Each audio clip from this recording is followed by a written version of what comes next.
Welcome to the Rugby Obsession Deep Dive. Great to be here. Right, so we've got a bunch of recent sources, and today we're really zooming in on one that lays things out pretty clearly. Yeah.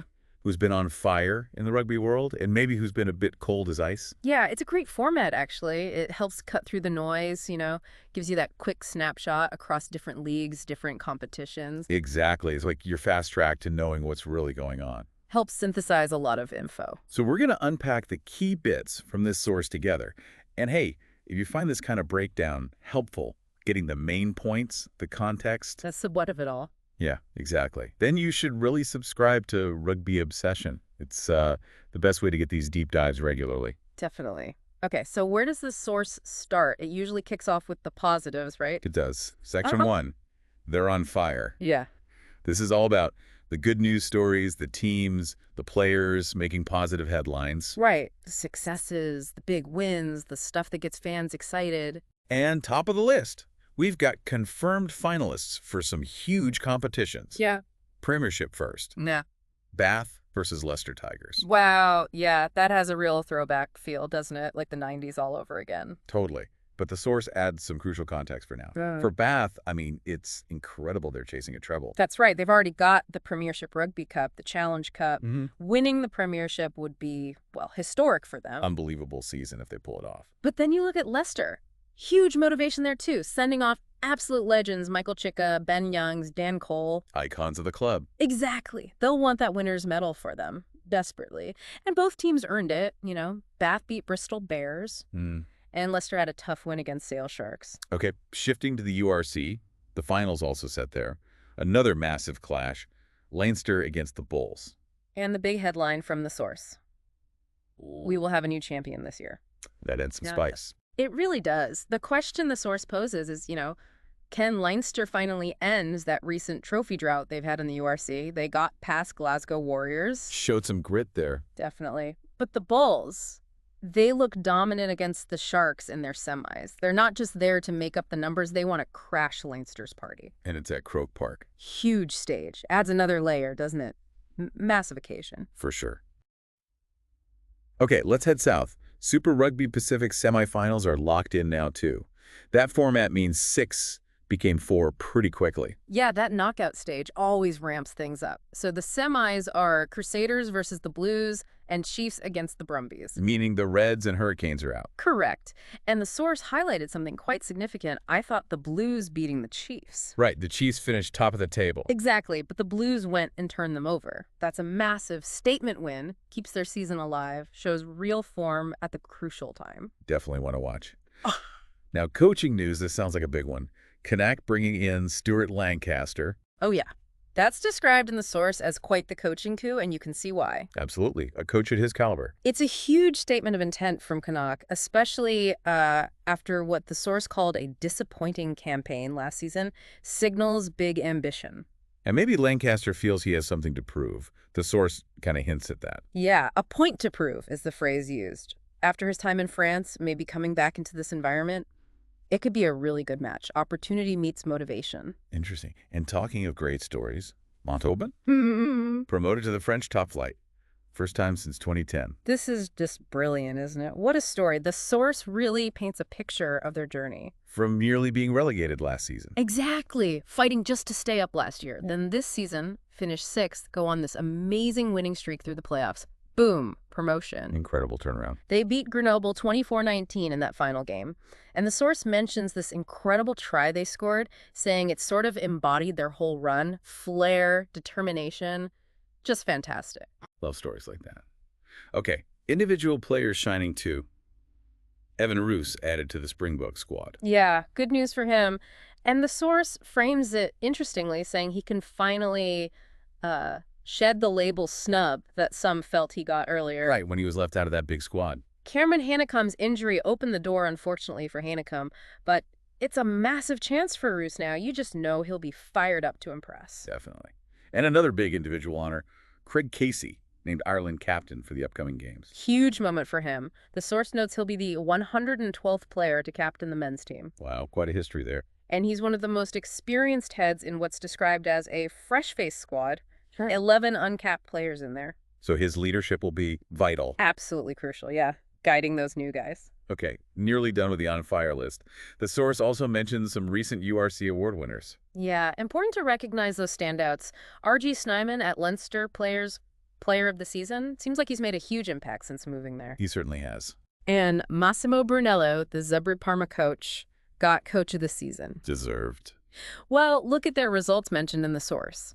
Beating Munster, Ospreys, Dragons at home, winning away at Ulster and Edinburgh. That shows real progress, a change in mentality he's fostered. Yeah, fair play.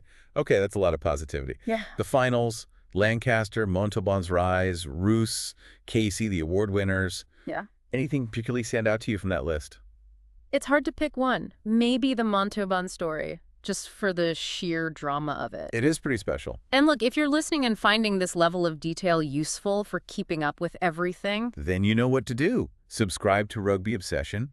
We do these deep dives to give you exactly the context, the insights. right, helps you make sense of it all. Okay, so we've seen the sunshine. Now let's look at the other side of the coin. Time for cold as ice. And just to be clear, this section in the source isn't about criticizing, it's just reporting on the setbacks, the challenges, the less positive headlines that are also part of the sport. It gives you the full picture. Exactly, and unfortunately, injuries are a big part of that. Tough news for Xander Fagerson, his Lions' hopes for 2025. Yeah, the source said shattered. Awful news for him. It really is. He's confirmed as the first casualty of the class of 2025, ruled out already. Finlay Bealham gets the call-up instead. Just brutal luck sometimes in this sport. You feel for him. Definitely.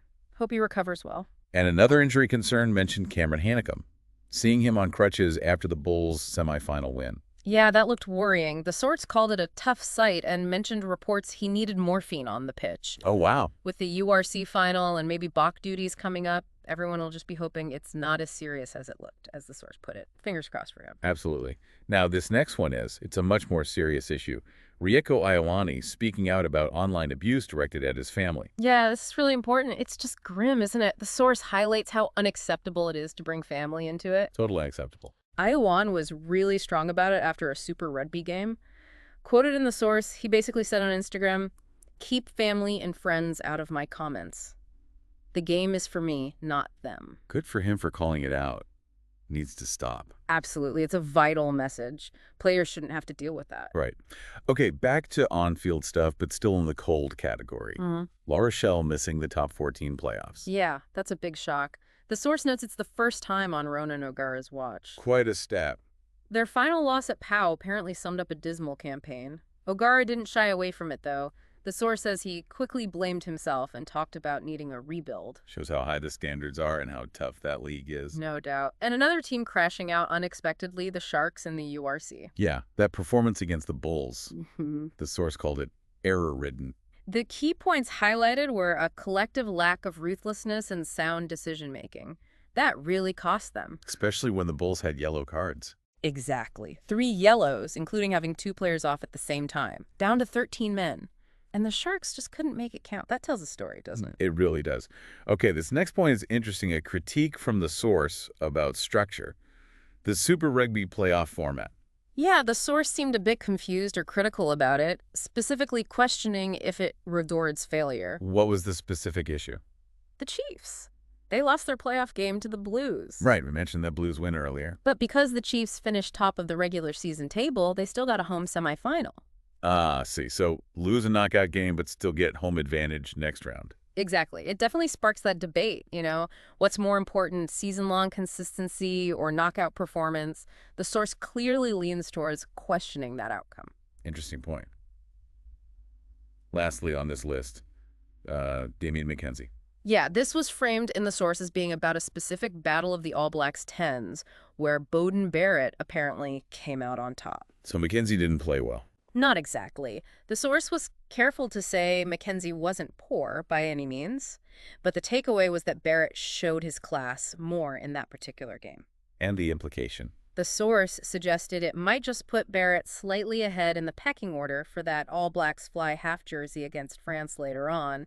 A snapshot in time, but potentially significant. Right, so that's the cold as ice side.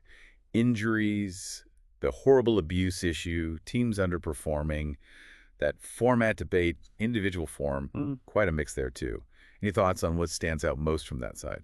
Well, you see how quickly things turn, don't you? But overall, the source does a great job showing both sides. The highs. And the lows, which, as you say, gives you that full, rounded picture of the sport. It's crucial for really understanding what's going on. It shows the dynamic nature of rugby perfectly. It really does. And again, if you found this deep dive, this kind of balanced look, useful. Then subscribing to Rugby Obsession is the way to go. We aim to give you this context every time. Okay, let's quickly summarize.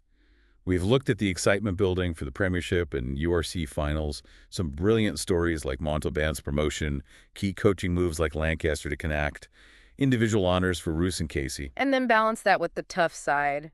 The injuries to Fagerson and Hanekom, the important issue Iowayne raised, teams like La Rochelle and the Sharks facing disappointment, and even debates about competition structure. It really underscores how unpredictable rugby can be. One week on fire, the next potentially cold as ice. That constant flux, yeah, an injury, a single result, it can change everything so fast. Makes you think, doesn't it? What surprised you most listening to this breakdown today? Was it a team success, a player's setback, maybe that format point? Is that edge of your seat feeling, that constant change that keeps us all watching? It's exactly why we love the game. Absolutely. Well, thank you for tuning into the Rugby Obsession Deep Dive. If you enjoyed this, please do subscribe to Rugby Obsession so you don't miss our future deep dives. We look forward to you listening next time. We look forward to you listening to our next